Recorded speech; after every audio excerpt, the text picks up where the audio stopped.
এই সূরা মুলক এটা আল্লাহ তাআলা অত্যন্ত ফজিলতপূর্ণ একটি সূরা। রাসূলুল্লাহ সাল্লাল্লাহু আলাইহি সাল্লাম বলছেন এটা কবরের আযাব থেকে রক্ষা করবে। এই সূরা নিয়মিত তাফসীরের মধ্যে আমি নিজে পড়ছি, তাফসীরে কুরতুবীতে আছে।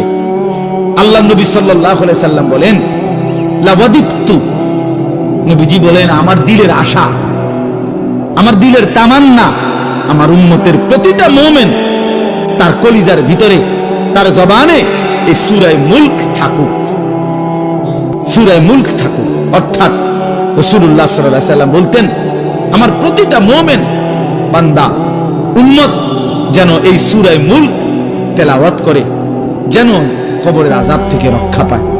তো সেই নবী যিনি জান্নাত উদ্বোধন করবেন, তিনি 5 ওয়াক্ত নামাজের পরে ভাইয়া প্রতিদিন তিনি যেই কথাটা দোয়া করতেন, এর মধ্যে একটা দোয়া এটা, আল্লাহুম্মা ইন্নী আউযু বিকা মিন আযাবিল কবর ওয়া মিন ফিতনাতিল কবর ওয়া মিন